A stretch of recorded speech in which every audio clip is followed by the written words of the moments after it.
They hear about it in classes, they know about it, but it's just like a ritual to them. But they have not actually lived through any of that. Your background is important.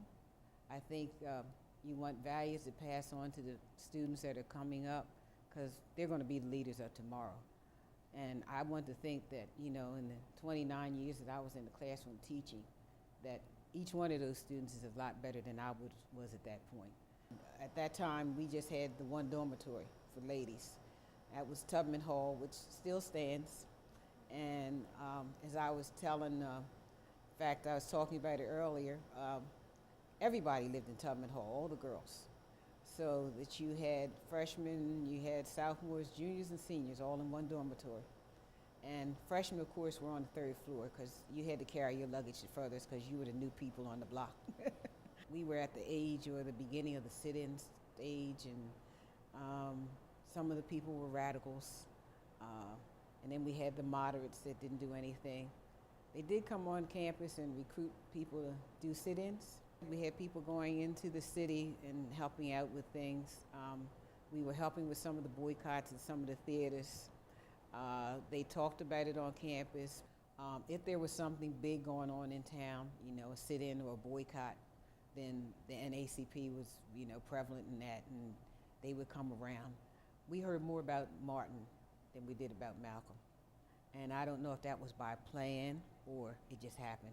Definitely in '61, where it was becoming nationwide. So, you know, everybody wanted to be a part of that, so you saw more of it.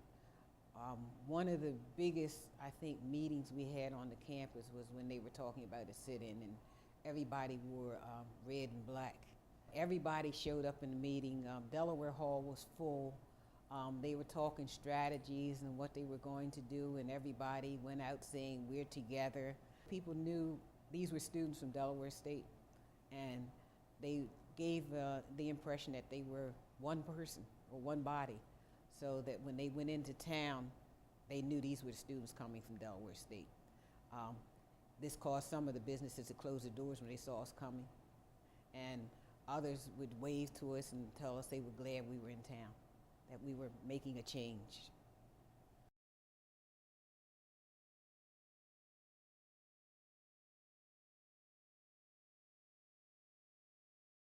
Those of my generation as small children had the fortune or misfortune of being able to watch all this unfold on national television.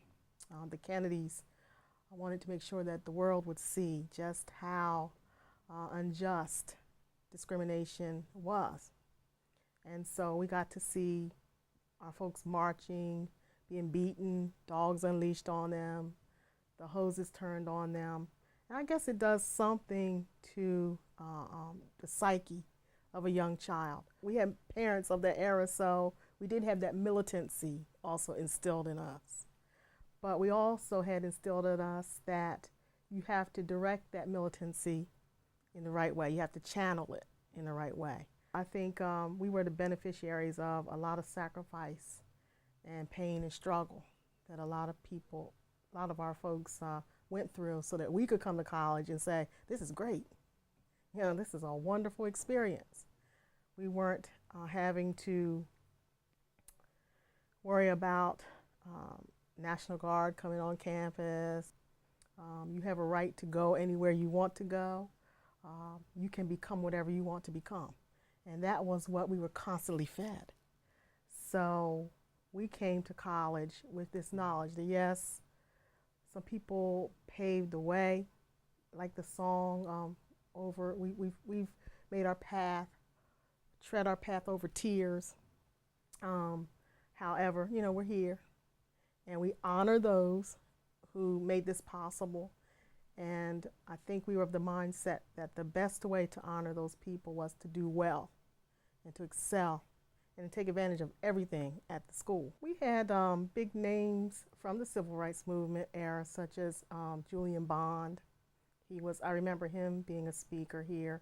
I went to hear him. Of course, Dick Gregory was always here. You know, they were all exciting and inspirational. So I tried to get out to hear and see as many as I could. It just seemed like we all had such great hopes, There was nothing we couldn't do, and Dell State was going to crack open the oyster for us. So all we had to do was grab the pearl. The doors that had been opened for us, we didn't have to do that. All we had to do was walk through them and make the best of it and make the most of it and do what we had come here to do, which was basically to get an education and to put ourselves in a position to advance the way our forebears intended for us to, and all those who made the sacrifices during the civil rights movement so that we could be here.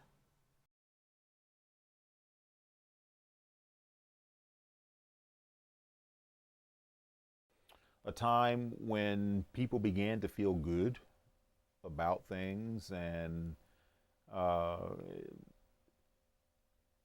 a certain extent, the argument was that, as people began to feel good about things, there were some like myself who, or maybe from our generation, my generation, who remembered the civil rights, who would have argued that, don't get carried away. Things are not as good as they seem. You can't forget. Some of the guys would wear coat and tie to class, and everybody carried a briefcase. And, the idea was that everybody was trying hard to put forward the image of a professional. And so we were all professional students. We were all striving to reach kind of that professional standard. You went from briefcases and the symbolism of that to book bags and a much more casual, laid back kind of an attitude. And so the man on campus, if you will, or the woman on campus went from, someone who had on a business suit to someone who had on, baggy jeans. With that, I think there was also a change. With the change in dress, there was also a change in attitudes and a change in perspectives on the world. That's all we want, is fair competition. That's what civil rights is. It's fair competition. But then, are we competing? So we've won the right to compete, but now we have to compete. And I think that would be the greatest tragedy from the civil rights, is if,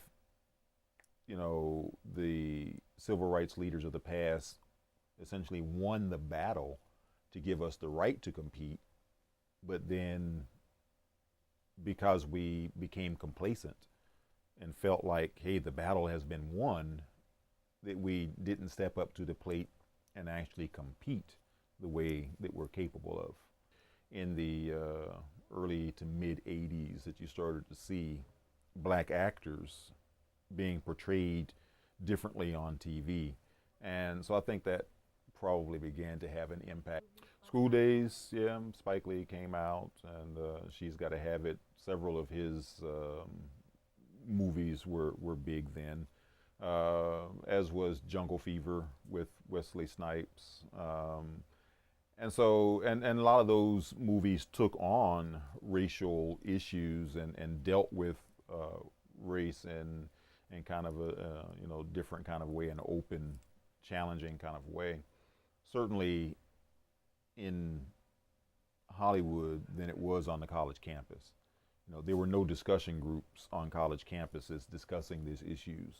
Okay, there were no political movement groups on campus discussing these issues. During the civil rights movement, there were discussion groups. There were political activist groups on campus, and students got together and actually had discussions and rallies and investigated issues.